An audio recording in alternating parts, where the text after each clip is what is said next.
morning, everyone. I know you'll hardly believe this, but I was busy chatting. I know, yeah, who would have thought? Well, welcome to all of you on this spring day. We're grateful for the sunshine and grateful to see all of our friends here. You've all become very dear to us as we see you out and about in the community or even in one of our schools and at the activities. So thanks for your continued involvement in the Sioux Falls School District. Because I've done so much talking pre-start to the meeting, I'll now be quiet and introduce Dr. Brian Maher, our superintendent.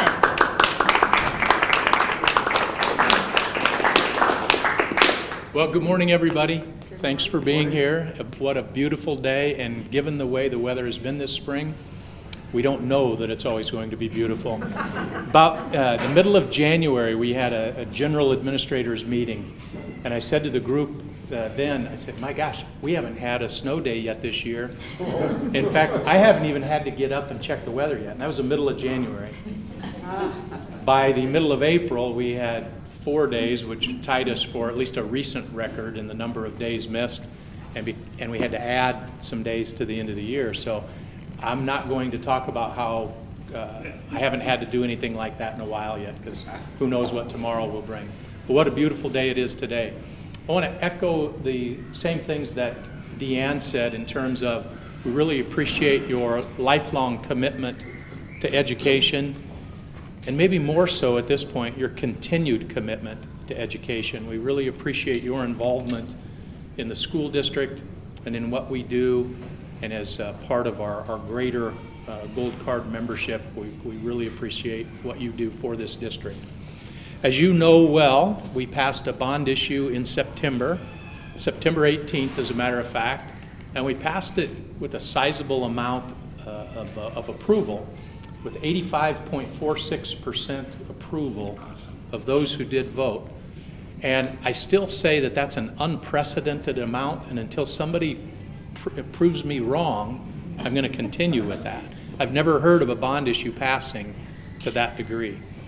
I think it speaks to our greater community because about a month or so after we passed our bond issue, Harrisburg passed a bond issue, and they passed it with an overwhelming majority as well, but it was a little less than what we passed ours. So I'm happy for Harrisburg, but I'm even happier that we passed ours by a larger margin.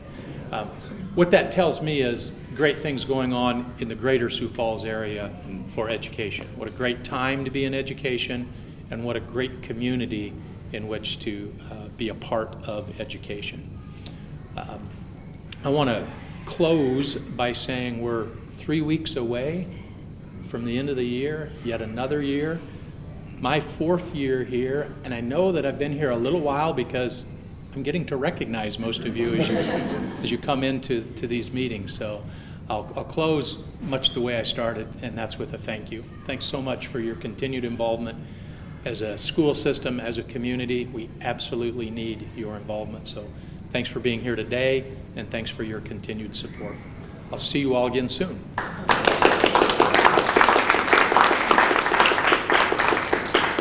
I needed to pass the baton, and I didn't do that very well. I'm going to pass the baton to somebody that some of you in the room might know. She is in her 2nd year as a principal of John Harris Elementary. When I did start here, by the way, 4 years ago, I had some early days before I actually started where I got to come in and interview for a program we called intern program. As a matter of fact, I'm going to interview this afternoon for interns for next year.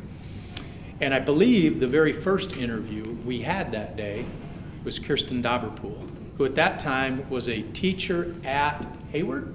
Instructional coach. Instructional coach. And this positivity that came through in this interview was like, she can't really be like that all the time. We moved her from an instructional coach to an intern, and just a couple years later moved her from an intern to a principal. She is truly a shining star. in our district. I would say that even if her mother and father weren't in the room. But her administrative star in this district is just beginning to rise. So it's truly my pleasure to introduce to you the principal of John Harris, Kirsten Davenport.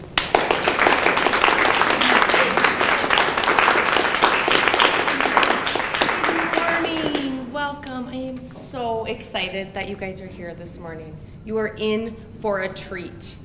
Mr. Dixon has done an amazing job in his last 24 years. He's been part of the gifted program, and 20 years he's been at John Harris. So this morning he has a lot of great things planned for you. But before we get started, I have thank yous. So behind the scenes, Melody's back here. She organizes this, sends out the invites, does the food, emails us like crazy. She does a great job. So Melody, thank you so much. And we started with Deanne, and Deanne also does a great job. She does all of our community relations, and we just appreciate her so much. Thank you, thank you, thank you. We also have Ann Smith. She's behind us. Kind of oversees our gifted program, making sure that we have everything we need for resources. She's a great, great resource as well. And then we have Dr. Macadera, Sue Macadera over here as well, and she is in charge of curriculum at the elementary level. So she plays a big part in that as well. So thank you three very, very much. And with me I have my assistant. This is Mrs. Walden. She has been with us for 3 years at John Harris, and she is leaving me this year. She is headed to LBA and Hawthorne as the new assistant over there. So I will be interviewing this afternoon to replace her, but she runs the building. I think kind of showed me the way and kept me in line, but she's a great, great resource here at John Harris. So thank you. We're a great team. A little bit about John Harris. We have around 680 students. We also have a preschool program that runs 4 days a week, about 17 kids in that one. Miss Molly runs that program. It's a great, great program we have here. We also, if you look around the room, the other thing John Harris stands for are these flags. So if you take a look around the room, most of these flags were sewn by Shirley Stevens, who's right here in this room. What the kids do is in 5th grade, they have an opportunity to design a flag based on the theme of the year. So this year our theme was Hand in Hand We Learn. And the flag is the blue one in the back, the 2 hands with the multiplication, plus sign, division, and subtraction. And so the kids design it, and then we vote on the top 5, and then it comes to a staff vote, and the staff pick. And then we hand it over to Shirley. Shirley sews it. We get a plaque made, and we have a huge event for the parents and the student that designed it. And it's just a great opportunity. So the flags stay, and since then we've started to move flags over into our gym. But it's just a great long-standing tradition we've had at John Harris. So with that said, I'm going to turn it over to Mr. Dixon, and I hope you have a great morning full of teamwork, collaboration, and communication, and have fun.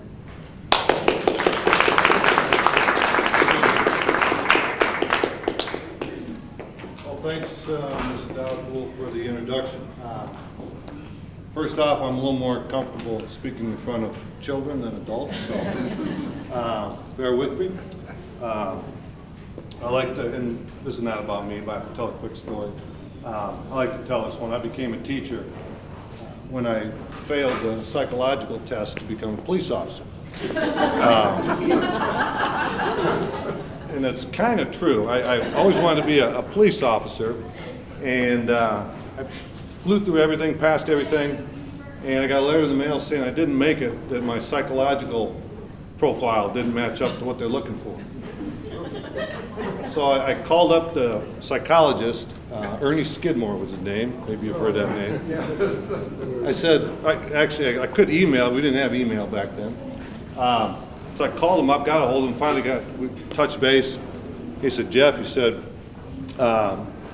right now the police department is looking for a more gun-ho aggressive, police officers. He said, your profile says you should be working with kids. I said, all right, fair enough. So I went back. I was working at JDC and Charter Psychiatric Hospital, wanted to do something a little different with kids. So I went back and as a non-traditional student, I got my teaching degree. And at that time, they didn't have a lot of openings 24 years ago. And I got a call and said, are you interested in a half-time Yulee position? I said, I'll take it. I didn't even know what Yulee was. That's absolutely true, but they told me just get in the district, and once you get in, then you can find your niche. Well, I found my niche from day one. This is what I do. I love it. Yulee is kind of the affectionate name for our gifted program, so you'll kind of hear me refer to that sometimes. But this is all I've ever done. I've been here 20 years, love it. Wouldn't want to do anything else. So what I'm going to do today is just take you through a little bit about gifted programs in Sioux Falls, kind of what we offer. I'll spend a little more time on elementary, and then have a little surprise for you at the end. So, dinner? There are muffins back there if you're interested. Fred, no? psychological evaluation. There you go. All right.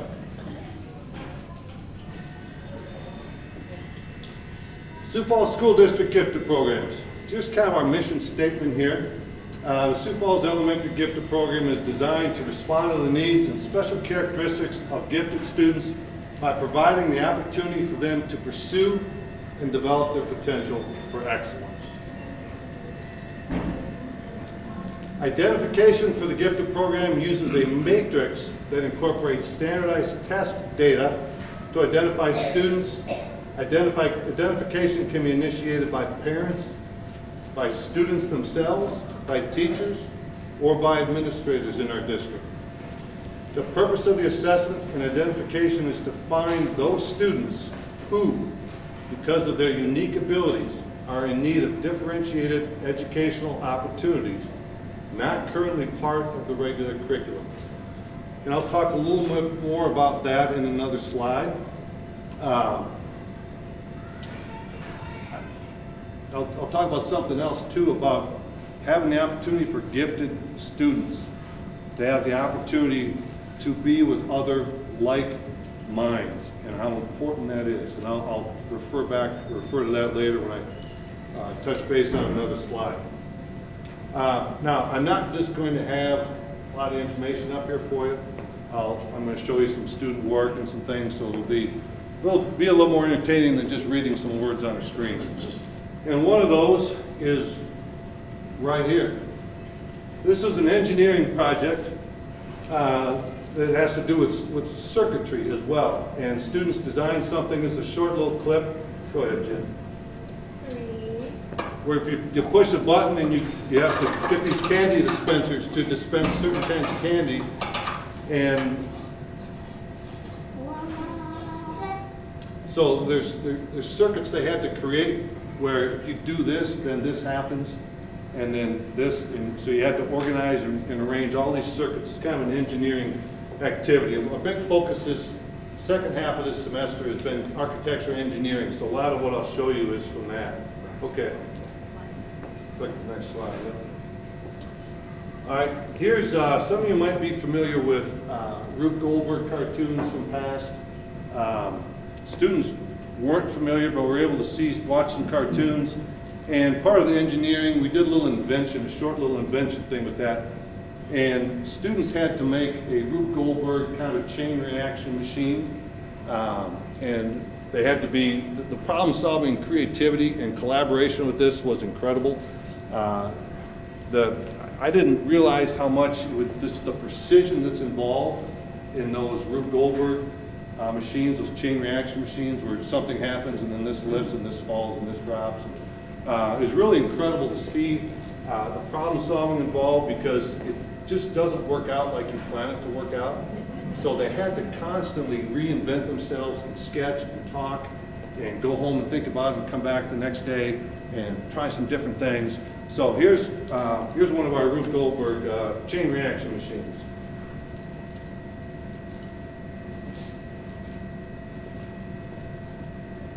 It is in slow motion because it's much better viewed in slow motion. So.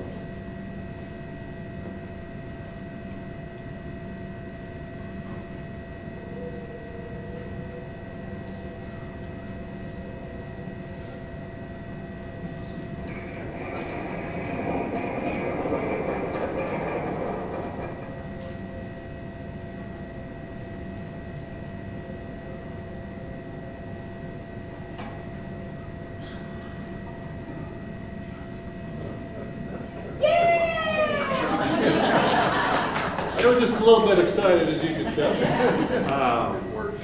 It worked. Yeah, again, it's just trial and error, trial and error, trial and error. But the perseverance and the problem solving and the collaboration involved was outstanding. I mean, they just had to work and talk and listen and question and try something and make a little adjustments. And love doing this.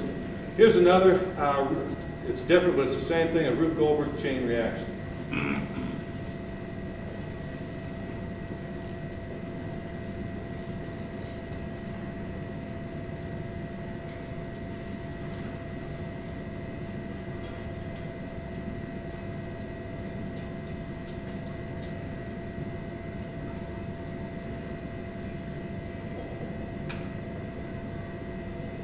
Drama right here. Drama. Yes.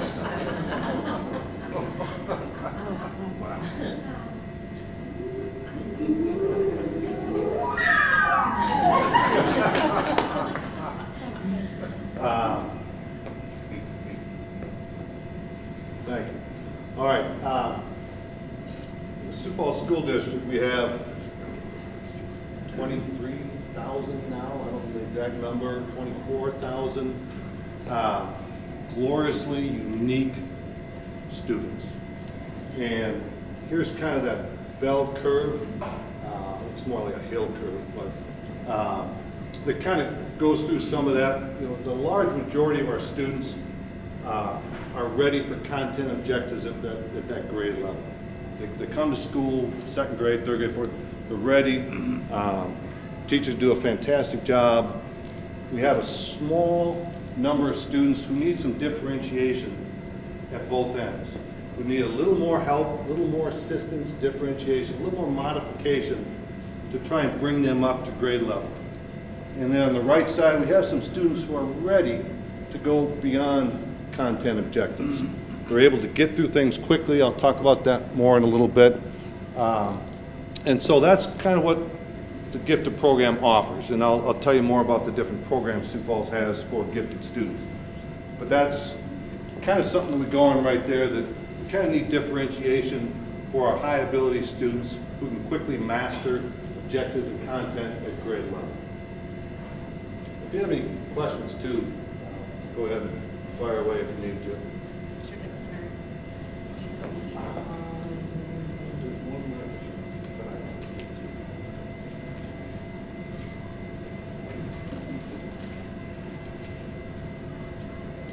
We did for math, we spent a little time on geometry. And we do something with the circle drawing compasses and protractors for measuring angles with the straight edge and a pencil. And just with those three tools, students, and we covered dozens of geometry concepts, from radius to diameter, perimeter, circumference, bisecting angles, measuring angles, transferring angles, rays, segments, equilateral triangles. So we spend time learning and working with our compass and our protractor, and then using those skills to make geometric shapes, and using those geometric concepts, they're able to create some fascinating drawings. And I've got my wall covered with them down in my room if you want to see more. But I pulled just a few out of here. This was the old time tunnel, and this young girl erased a little bit and did it so it kind of looks like it's weaving over, under, and it kind of looks like a time tunnel, like you could walk back into it. Here's another one. I love the one, it's a 12-sided shape on the right side. On the left side, they have a design challenge where I had a three-dimensional model that looked like that, and they had to try and redo that, to draw that three-dimensional. And it took them a little bit. It was a challenge. They had to make equilateral triangles, make two of them inverted, so you've got like a 6-point star. You had to get some symmetrical lines drawn. You had to bisect some of those angles. But I didn't tell them any of this. They just saw that, and using the skills that we had taught them, they had to try and replicate that three-dimensional cube. It looks like if down in the black that you could step up on that little box that's tucked away in that corner. It took them a while. And they struggled a little bit with that. They were challenged with that, but they got through it. They did it. And I'm still working on mine. I haven't quite figured out how to do it. But they flew through it. They were awesome. So that's a couple of things we did for our geometry unit. We did inventions, we did geometry for math. We're doing a little bit of engineering right now, and kind of our focus is bridges. So students have been learning about what makes bridges strong, tension and the compression, looking at various styles of bridges. And then we have bridge building challenges where they have to build different kinds of bridges, with certain spans, hold up a certain amount of weight, using certain numbers of supplies. So this is a nice arch bridge on the right and a truss bridge on the left. The triangles in there, what makes that very strong, and that truss bridge on the left. Is that toothpicks? It's plastic pieces, good question. It's plastic pieces called Knex, K-N-E-X, and we have special bridge building Knex sets. And you can connect them. There's different length rods, and there's numerous different kinds of connectors, and you just snap the rod in. And all of that is just done with learning the styles of the bridges, and they had to create those on their own. They weren't looking at a truss bridge and then just replicating that. We learned what truss bridges do, what beam bridges do, what suspension bridges do, what arch bridges do, how they work, how are they strong, what are they designed for. If it's a walking bridge over a river, what kind of bridge does it need to be? If it's spanning 1,000 feet over a big gorge somewhere, what kind of bridge does that need to be? How is it strong?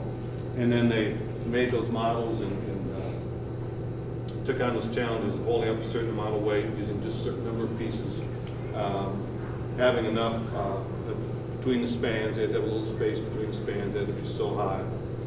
So.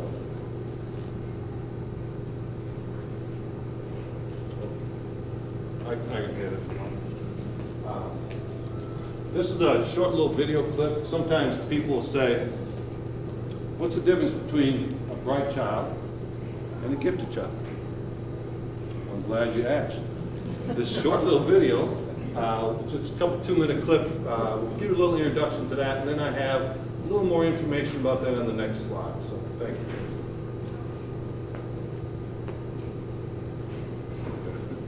There you go. Hands on.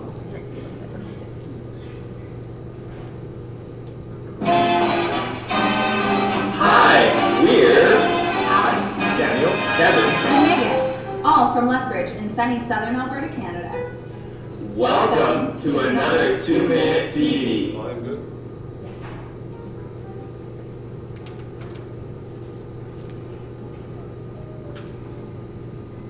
How many of you have had this sort of student in your class? ComEd, what would I get if I added powdered rouge or acetyl to an infusion of wormwood?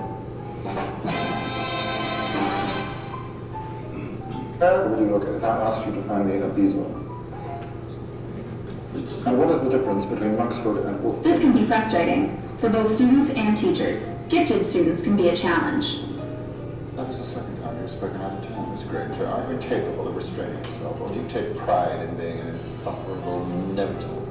Today, we're going to talk about the first step in helping your student who is gifted.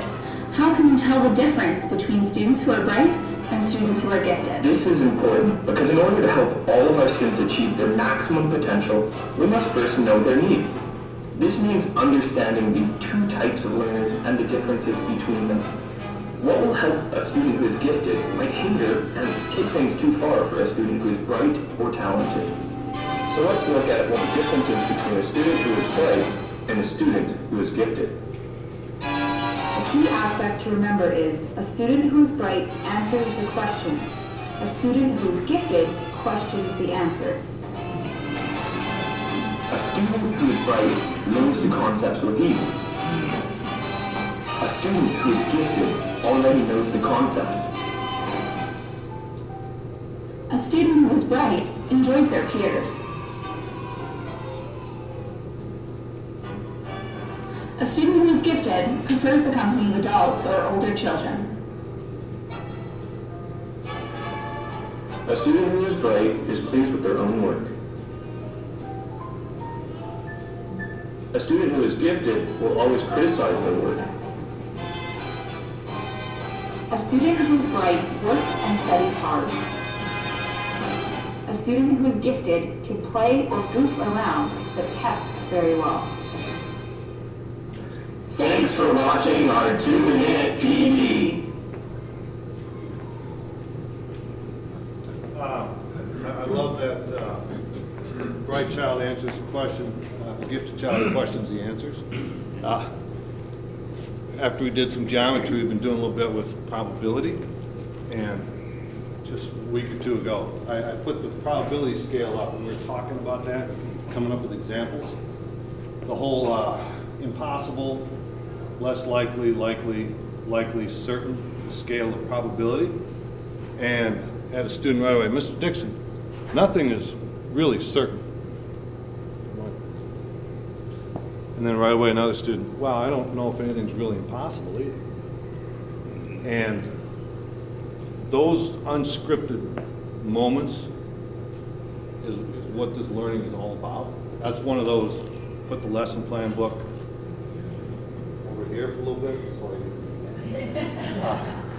And well, what do you mean by that? And the discussion and the questions that come out of that are fantastic. And that's what, you know, thinking with like minds and giving gifted kids that opportunity in smaller groups to discuss those things is fantastic. And those, you know, the learning that comes out of that, it's wonderful that we can learn a theoretical probability scale and talk about examples and do some things with coins and dice but just to talk about, well, what did you mean that nothing is really certain? Is nothing really impossible?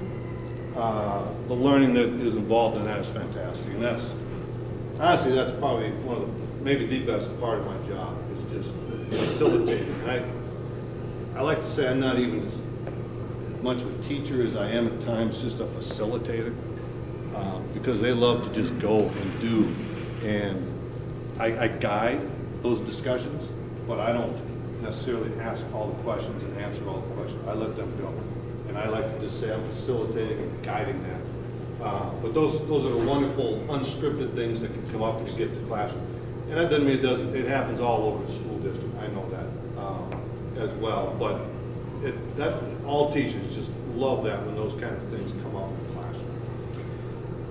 So a few characteristics. Some of this was covered. Bright child knows the answers. Gifted child asks the questions. Bright child needs about 6 to 8 reps. If you're teaching double-digit multiplication, they're going to need several repetitions to really learn that skill. A gifted child is going to have that fairly quickly. Bright child enjoys peers. Gifted child often prefers adults. I had a mom stop in one time and said, I have a funny story for you. She said, we had some friends over, some adults, and we were up in the living room. You know, we're having dinner and talking.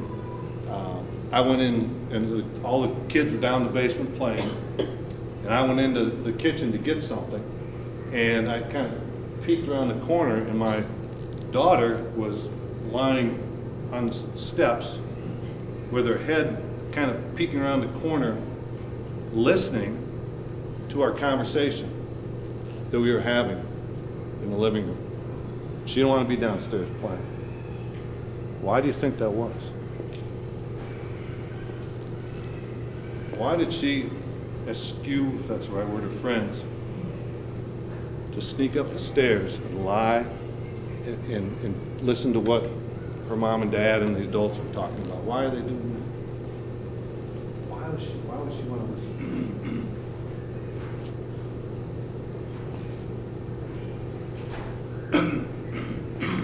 The conversation that adults are having it's challenging for her. She wants to listen to that. She wants to hear the adult words, the adult conversations, the adult topics.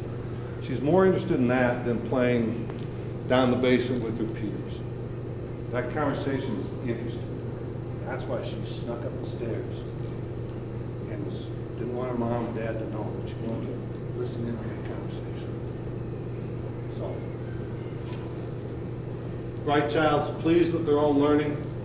Gifted child can often be self-critical, perfectionists with their learning. That can cause them some problems. Sometimes they're just never satisfied with what they've done. Bright child's in the top group, gifted child is beyond the top group.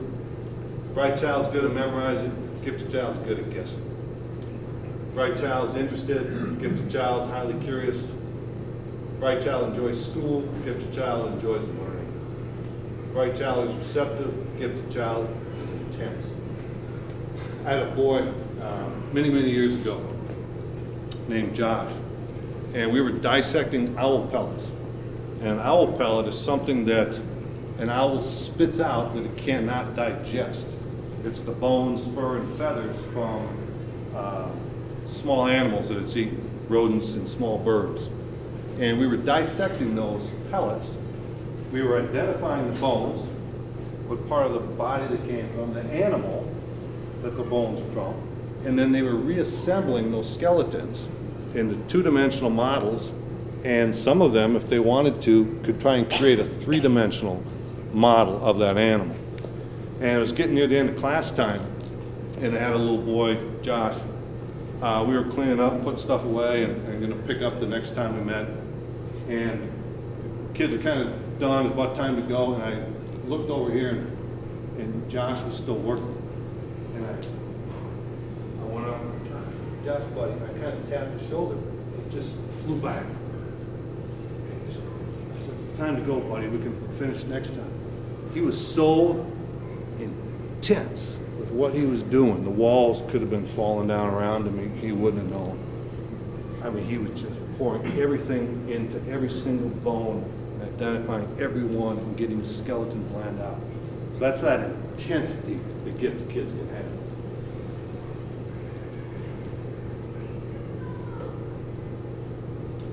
Elementary programs. We have a pull-out program where students meet a couple times a week in their home school with peers for math and science focused curriculum, and most students stay in their home school.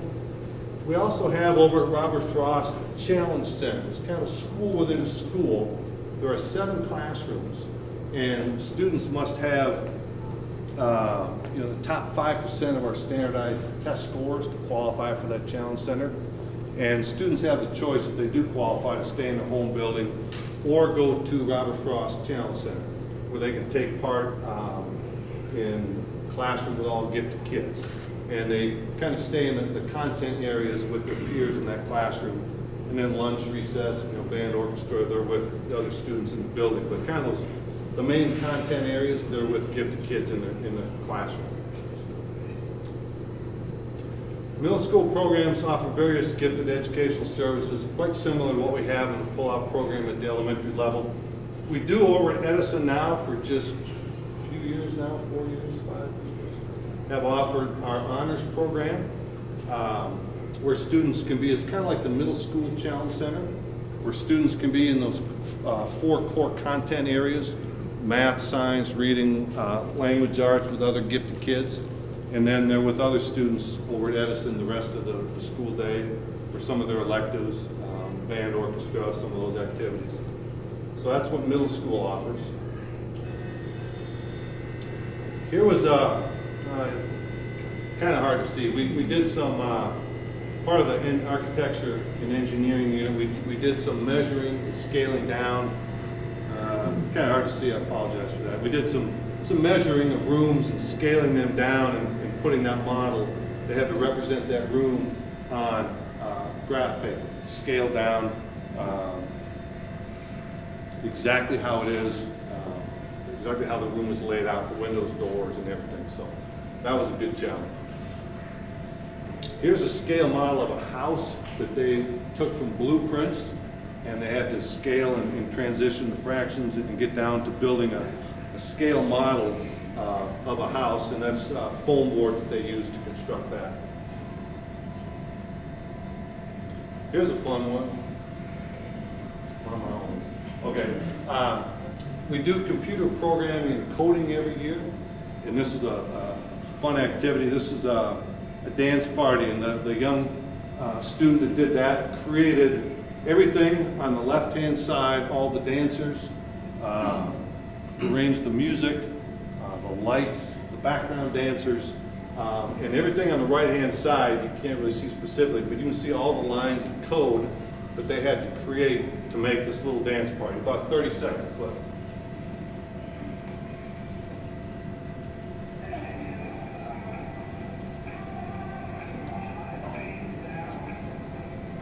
So all the movement, all the lights, the patterns, everything behind the background dancers, everything that the dancers are doing. This is not the activity I'm going to have you do today. So.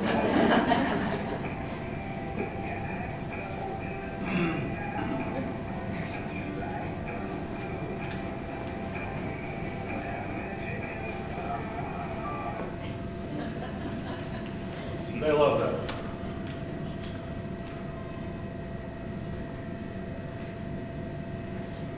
Okay, come to the end of my presentation here. Program benefits. We've done some work this year, elementary teachers. John Hattie is a researcher who compiled, did an analysis of hundreds of studies of education and what's effective and what isn't so effective. And he used terms called effect size to show that this works. He's talking about instruction and class sizes and everything that you can think about having to do with education. He had he had a small area with gifted education that he analyzed research on the effectiveness of gifted education. And he showed with high effect sizes that pull-out programs like we have in the elementary, the enrichment, work, that our challenge center works, and that accelerating, having students accelerate through curriculum is also an effective strategy. NAGC, National Association of Gifted Children.org is our national organization. There's information on all kinds of information. If you ever want to know any more about gifted programs or gifted kids or what's happening nationwide with gifted kids, that's a good website to go to.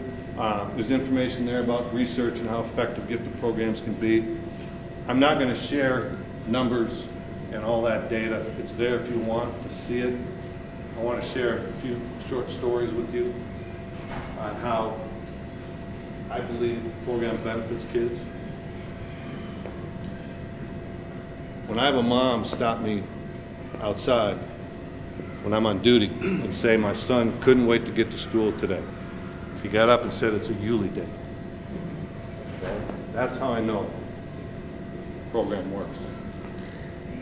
When I have a dad stop me and say, my daughter has loved school this year, loves it, but those 2 Yulee days, she really loves those Yulee days, really loves coming to class.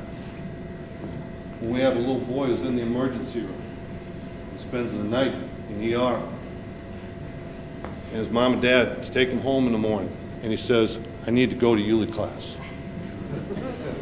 And he has his parents bring him to that class in the morning. And as soon as class is over, he goes home and crashes. But he had to go to this class. He needed that.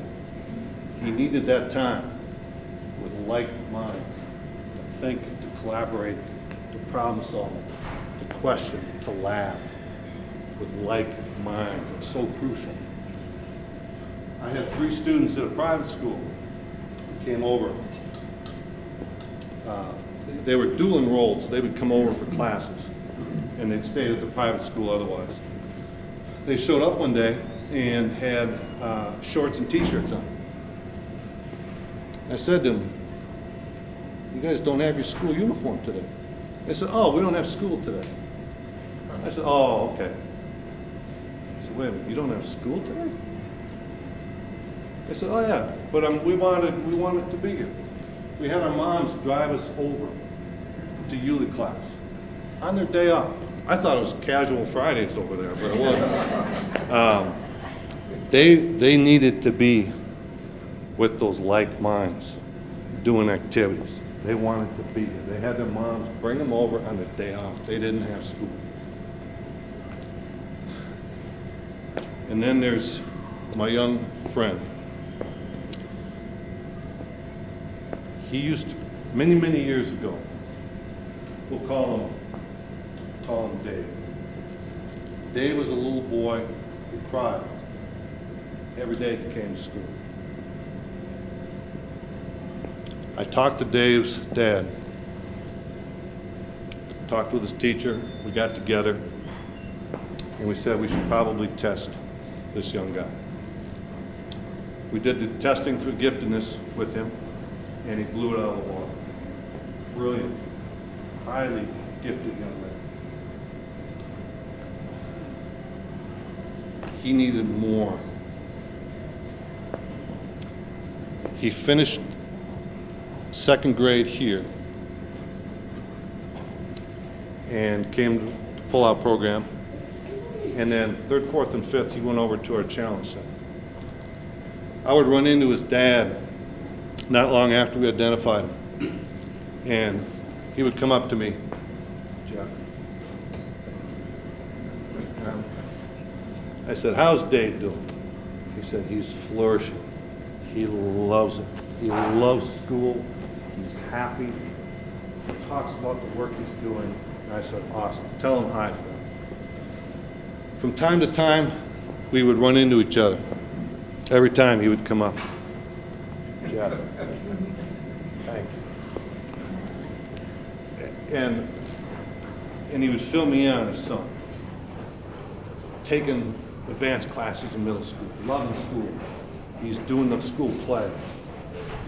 AP classes, taking 4 AP classes this semester. He's flourishing, straight A's.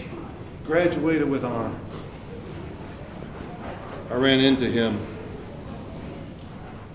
sometime last year. And we approached each other, and he had a smile on his face, and you could see the pride in his eyes. He said, guess what, Jeff? My son just graduated from medical school. He's now a doctor. I think I gave him a half a man hug and said, tell him congratulations. Tell him I'm proud. Okay? That's how I know gifted programs work. That's the benefits. That's all I have in my presentation. I have something else to do. Are there any questions? How much of the instruction that you do would you say is hands-on learning versus computer learning? And have you seen with the advent of technology, have you seen that learning change over time? Good question. We do incorporate more technology. What we do, I like to tell, when we identify a parent and we sit down, or identify a parent, we identify a student, and I'm sitting down with parents, talking about the program, getting their consent. I'll always say this, I said, I spend very little time up at my whiteboard talking. I said, I want them doing things. And with the advent of iPads, computers, and technology, we try and incorporate that, but I don't want just screen time, where they come in and get on an iPad and I'm just walking around supervising. You know, even with the computer programming and coding, gifted kids like choices and options, so I don't say you have to code dance party today. But here's some coding options. I want you to do some coding. We'll do some sharing with what we've done. So, and we'll do it, you know, in spurts. I'm not going to spend 8 weeks with just having them sit in front of a computer screen. I think it's going to be too easy for teachers to do that. And to be honest, kids building with these bridges with the connects, they still love this hands-on learning. They love that stuff, like the compass drawings, and so that's a good question. What does the nickname ULE stand for? I'm sorry, unique learning experiences. Unique learning experiences. I should have said that in the beginning, yeah. That's kind of the affectionate term. It was the name of the program for many, many years. It's kind of the affectionate name that we kind of still refer to it as. But 600 plus students in the building. What's the number in the gifted program approximately? I mean, in this building. Yep. 40, maybe. 40. Yeah. would that hold true for all the buildings? That percentage roughly? I don't know the percentages, to be honest with you. Different buildings have different percentiles.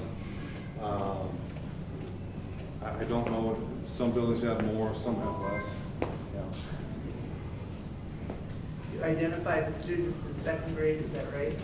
Yeah, we start pretty much testing in second grade. We'll start doing some testing in first grade for parents who are interested in the Challenge Center, that program at Robert Frost, a school within a school. That starts in second grade. They can start going over there. So we'll start looking at some kids in first grade for that program. And once they're in the program, they continue in the program?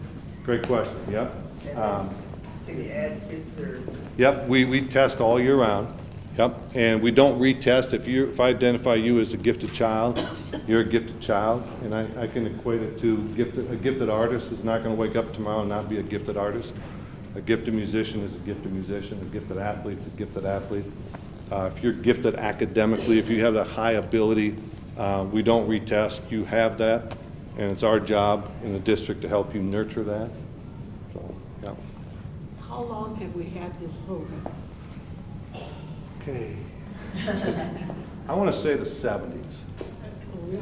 Yeah, long time. Yeah. There was kind of a push for gifted education when the Russians put, I think, Sputnik up. There was a large push in the 60s for gifted programs. It used to be mandated, just like, and it was actually part of special education. Okay. But then the law changed several years ago. And Sioux Falls, I think we can be proud of the fact that we have maintained our gifted program because we recognize how good it is for kids. Some districts, when the law changed, then dropped their gifted program. Yeah, 1995 or 1996, I believe that was. And the state took away matching funds for that. And I agree with you. I'm proud of Sioux Falls for standing up and for the gifted kids and funding the program. There are some districts, but most districts in the state don't have programming for gifted kids. There's my fourth grade right back there. Did you get a donut or a muffin? Coffee cake? Yeah, if you guys grab something quick, I'm going to put you to work in a minute. All right. Well, thank you. I have one thing before you go. I'm going to have you do. Thank you very much for listening. I appreciate it. I appreciate your interest in the gifted programs in Sioux Falls. And so thanks for being here. I'm happy to talk to you today. So what I'm going to do today is I'm going to have you partake in one of the activities I did to kind of start our engineering unit. And you don't have to get up. We'll do it right on the tables. I'm going to have my kids come, and they're going to kind of teach you and lead you in this activity. So we can kind of maybe just go by tables. If you want to split, we can go groups of two if you want. I'll leave it up to you. What I'm going to do to kind of first introduce our bridge engineering unit, I did a short activity where students had to build a bridge. And all I gave them to build that bridge was a piece of paper. Okay? And they have to hold up as many pennies as they can with that piece of paper. And as you can imagine, it's going to be a little challenging maybe to do that when you think about a piece of paper holding up pennies. But I want you to brainstorm a little bit. We're going to do that activity right at your tables here. I'm going to get materials right there. And then we'll get going. So, okay. Fourth graders, you ready? Oh, you got to finish eating? We'll do a couple for us to learn about, and is knowledgeable about the district in so many different ways. And so as a group that probably has received information from her for several years, I think you'll join me in congratulating her on her retirement. So.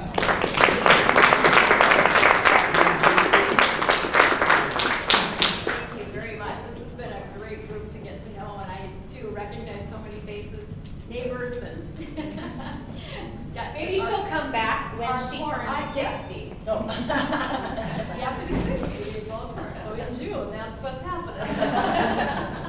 So, thank you so much for supporting this and everything else we do. So. All right. So, fourth graders, come on up.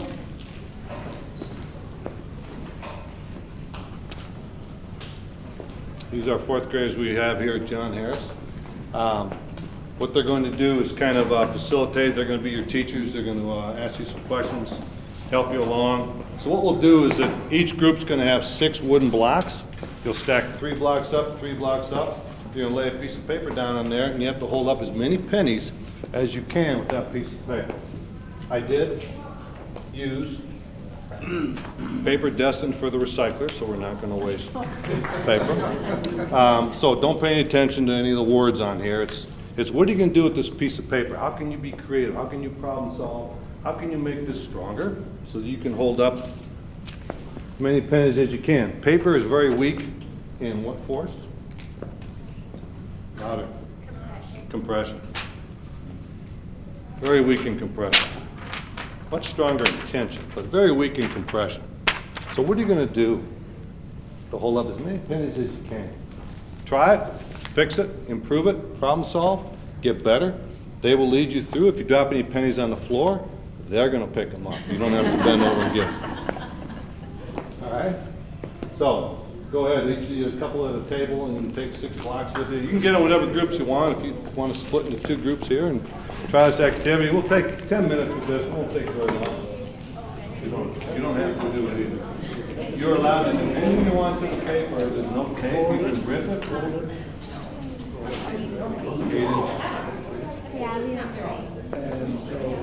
You want to do a group right here with you two?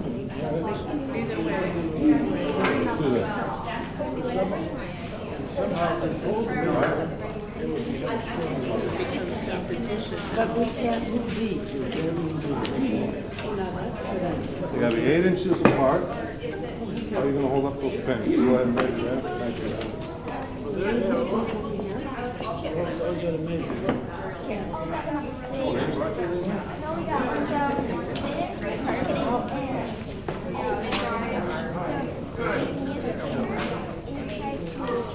Oh, there they are. Say again? Is it right? Is it the same here as it is here?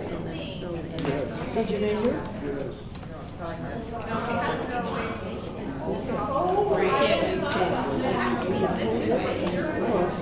And so, I know. Say yes? Yeah, okay, so let's put the pennies down. Oh, before you put the pennies? But then it's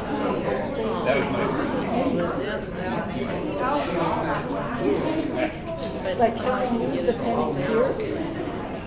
Okay, so let's just put the pennies right here. How about, we need to somehow advance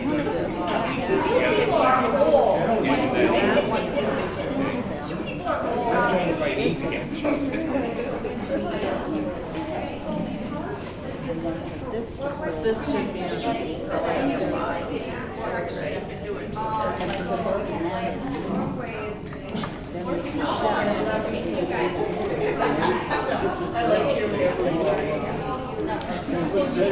you think you know it's going to unravel? She's giving us Have you tried this before? And this one didn't work? Yeah, you're too far from it. So now the only ones that count are those that you get to put in the middle. That's what I was doing. Here, you can clap.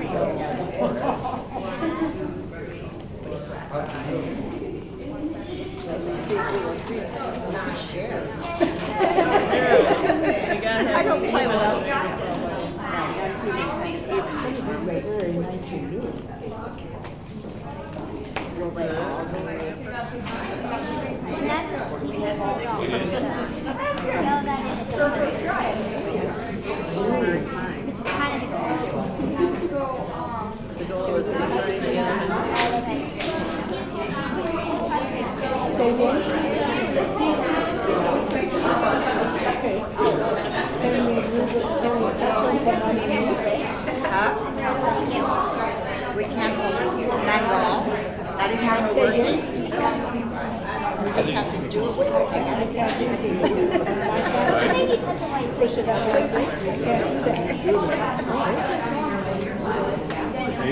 The only supports are 8 inches apart.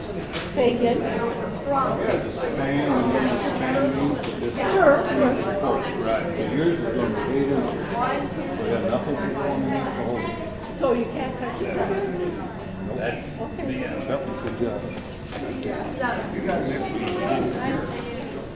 How far is it? Can I see how much weight it's got under it? Really? Nothing touched the bottom at all. That's why you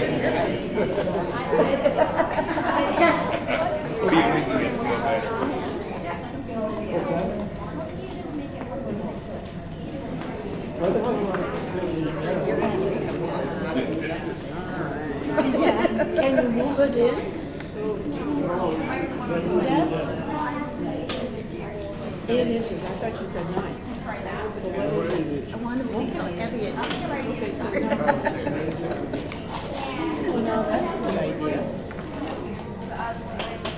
Really good idea. She's shaking her head no. She's seen this triangle. She says this isn't going to work.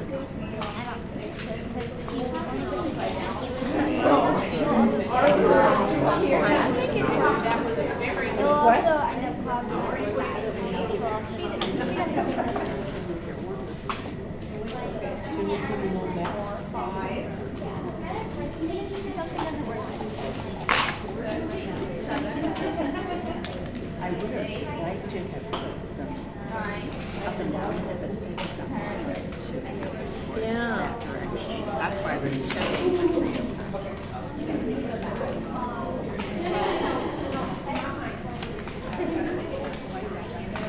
This is an actual bridge and the cars are going to Right, yeah, there's nobody on top of it. My score is underneath.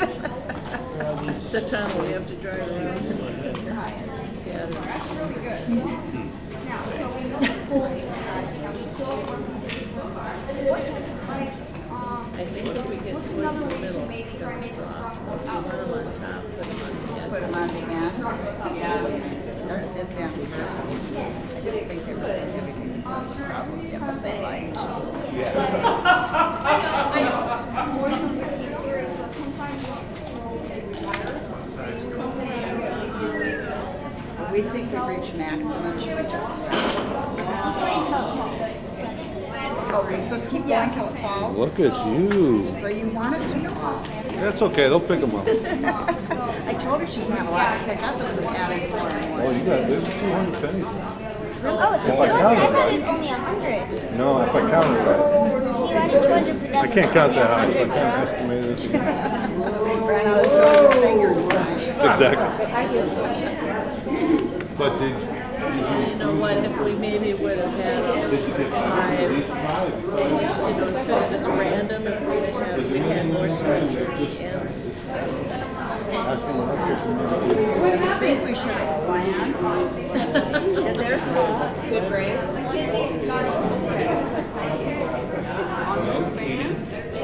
Say again?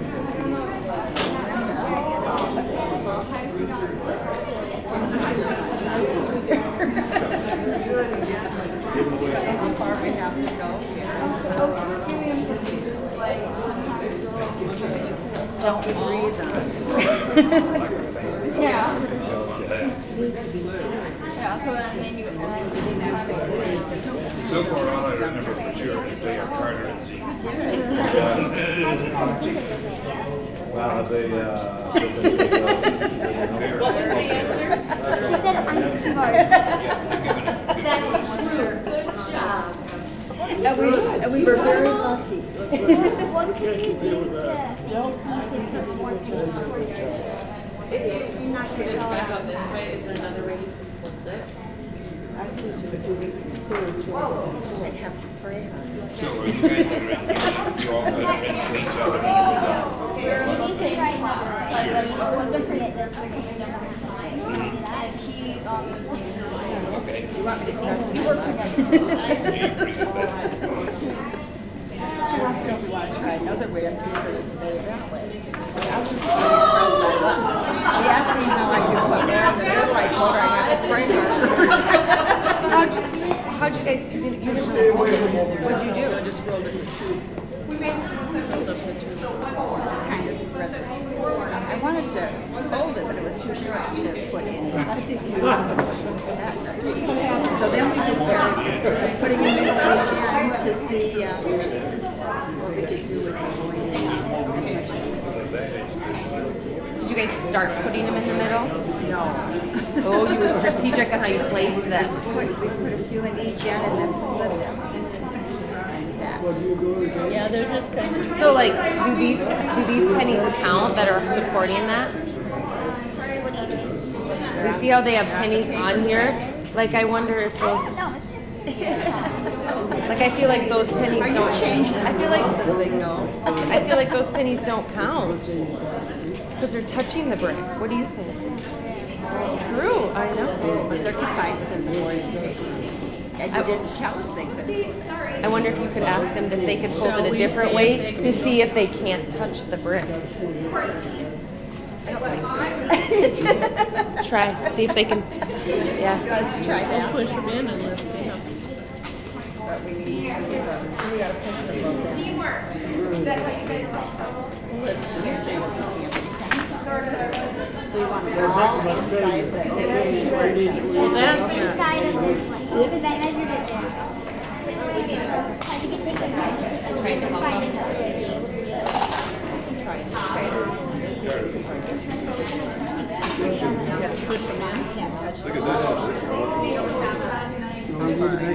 Well, once we get them past here, then. Is that right? Oh, it's semi. It's semi.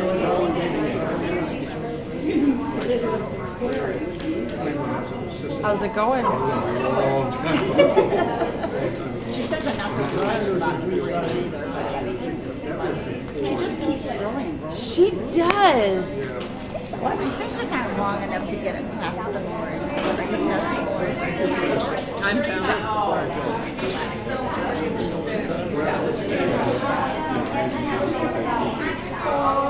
Are they all off?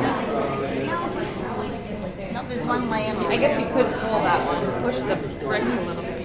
She always wants to meet a nation ID, but you can't get that for your next. What is this one doing? Why is it laying down? It's not a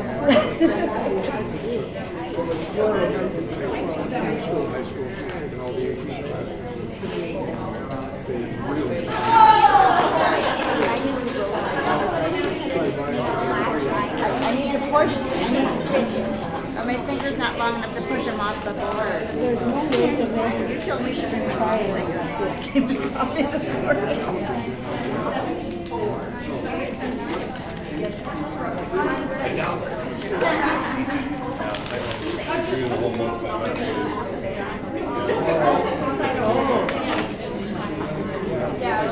I think I mentioned all that.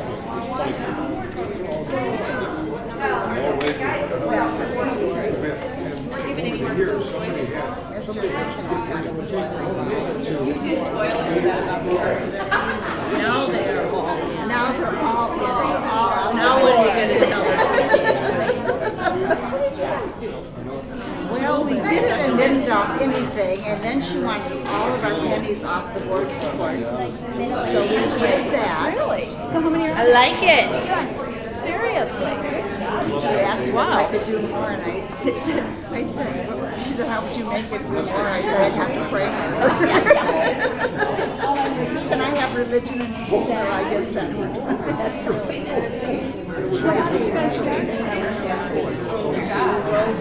We started each end and then they wanted them in for her. Yeah.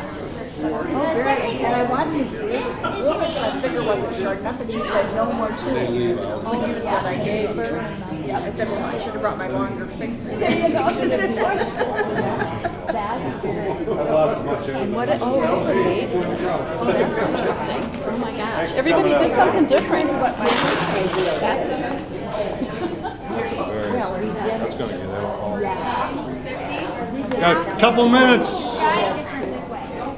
Couple minutes. I'm thinking if we go this way, we'd have more support. But you don't want. I'm proud of you. I'm proud of you.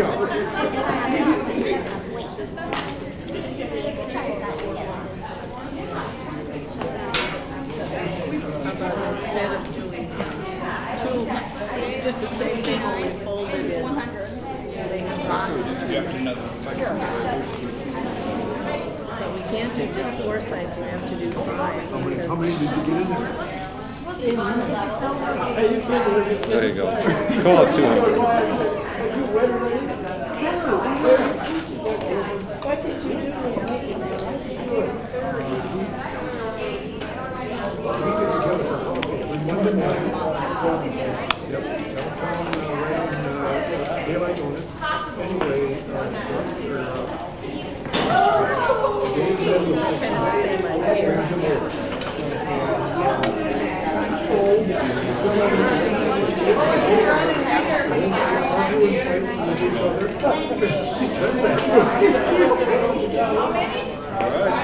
They have a place.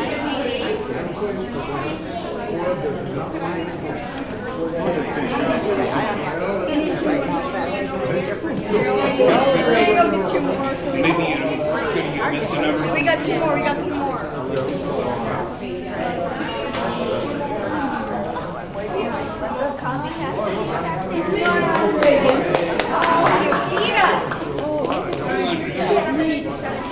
All right, everybody. You guys are All right. But we wouldn't have thought of that when you had to. Fourth graders, could you gather up But you're good teachers. the pennies? All right. Ladies and gentlemen, can we have a little hand for our fourth grade students here? All right, I think your teachers would love to have you back in class, so thank you very much for helping. No, are these U League kids? These are my U League students, yeah. Fourth grade. All right. Thank you very much again for your interest in the program and for being here today. I know if any of you have coin jars at home where you kind of keep your spare change, you may be thinking of cashing them out at the bank. I know for a fact First Premier Bank is short on pennies right now. So get them over there.